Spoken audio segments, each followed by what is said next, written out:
This conversation is powered by Google Illuminate. Check out illuminate.google.com for more. Today's discussion delves into a fascinating patent, method and system for generating artificial tornadoes and related vortex phenomena. It's a patent that proposes a way to create artificial tornadoes not for destruction, but for scientific research and entertainment. What initially drew you to this patent?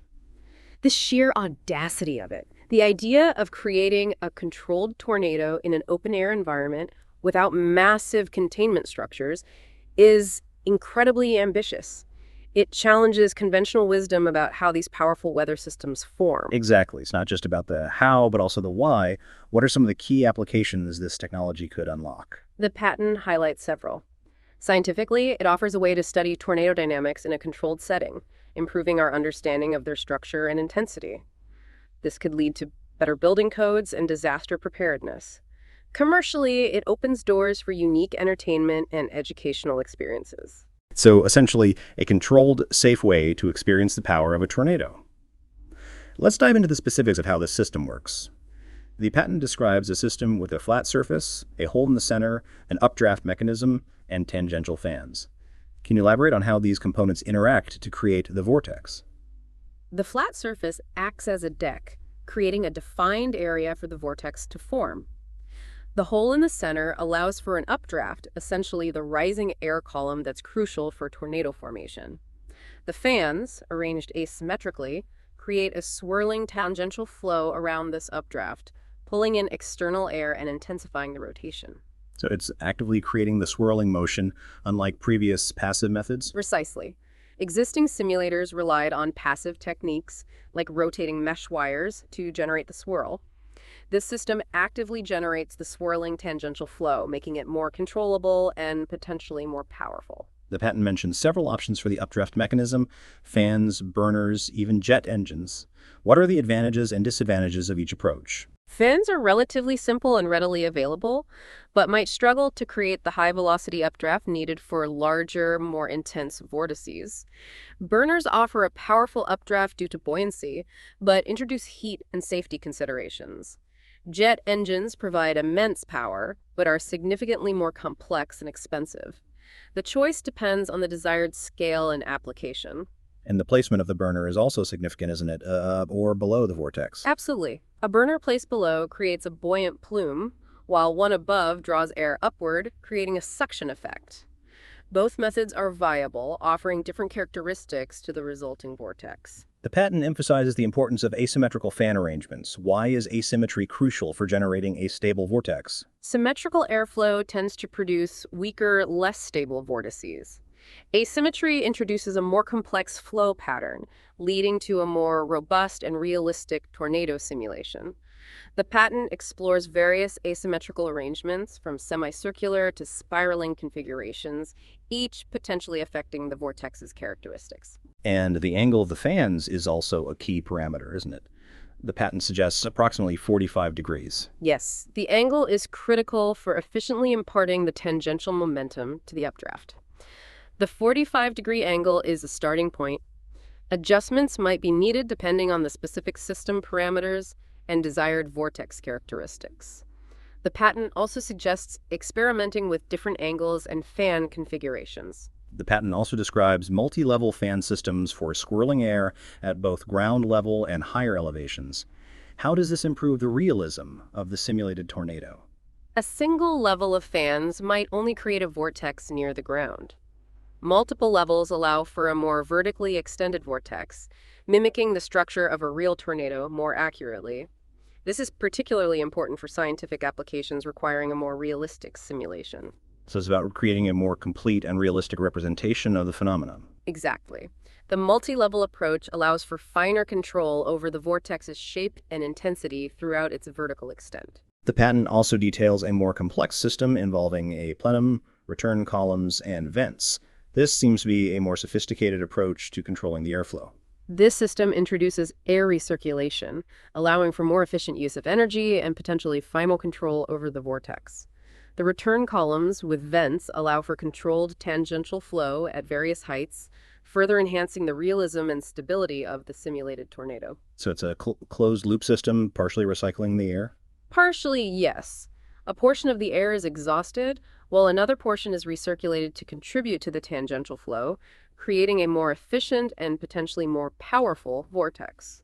The patent also discusses various methods for visualizing the vortex, including water mist, flammable substances, and luminous materials. Why is visualization so important? Visualization is crucial for both scientific observation and entertainment applications. Water mist provides a clear visual representation of the vortex's structure and movement. Flammable substances, while requiring careful safety precautions, can create a dramatic visual effect. Luminous materials offer another way to highlight the vortex's dynamics. So it's not just about creating the tornado, but also about making it visible and understandable. Precisely. The visualization methods allow for detailed observation and analysis of the vortex's behavior, and also enhance the visual appeal for entertainment purposes. Beyond scientific research and entertainment, what other potential applications does this technology hold? Materials and structural testing is a significant potential application. A controlled tornado simulator could provide a valuable tool for evaluating the strength and resilience of structures under extreme wind loads. This could lead to safer and more durable buildings. And what about the limitations or challenges associated with this technology? Safety is paramount. Working with high-velocity airflow and potentially flammable materials requires stringent safety protocols. The cost and complexity of the system could also be a limiting factor, particularly for larger-scale applications. Further research and development are needed to optimize the system's efficiency and safety. Let's briefly touch upon the patent claims. What are some of the key aspects protected by this patent? The claims cover various aspects of the system, including the use of a flat surface, an updraft mechanism, tangential air movers, and specific fan arrangements.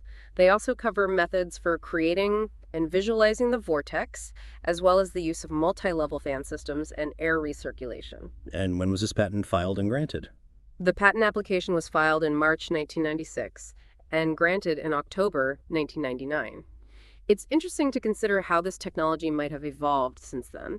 The patent references several prior art documents and publications. What insights do these references provide? The references highlight the limitations of existing tornado simulators, emphasizing the need for active generation of swirling airflow and open-air operation. They also provide context for the invention's novelty and contribution to the field. So this patent builds upon existing research but offers a significant advancement. Exactly. It addresses the shortcomings of previous simulators, offering a more controllable, efficient, and realistic method for generating artificial tornadoes. The patent explores several alternative embodiments, including different updraft mechanisms and fan configurations. What is the significance of this variety? The different embodiments demonstrate the versatility of the underlying concept. The system can be adapted to various scales and applications using different technologies to achieve the desired vortex characteristics. This flexibility is a key strength of the invention. So it's not a one-size-fits-all solution, but rather a flexible framework? Precisely. The patent provides a foundation for further innovation and adaptation to specific needs and constraints. Looking ahead, what are some of the potential future developments or improvements for this technology? Further research could focus on optimizing the system's efficiency, safety, and scalability, exploring different working fluids beyond air, and developing more sophisticated control systems could lead to even more realistic and controllable tornado simulations. The integration of advanced sensors and data analysis techniques could also enhance the scientific value of this technology. And what about the ethical considerations? Given the power of this technology, are there any potential risks that need to be addressed? Absolutely. The potential for misuse must be carefully considered. Strict safety protocols and regulations are essential to prevent accidental harm or unintended consequences. Responsible development and deployment of this technology are crucial. The patent's ingenuity lies in its simplicity and adaptability. It's a testament to the power of creative problem solving and the potential for scientific advancements to have both practical and entertainment applications. That was a great discussion. Thank you for sharing your expertise on this fascinating patent.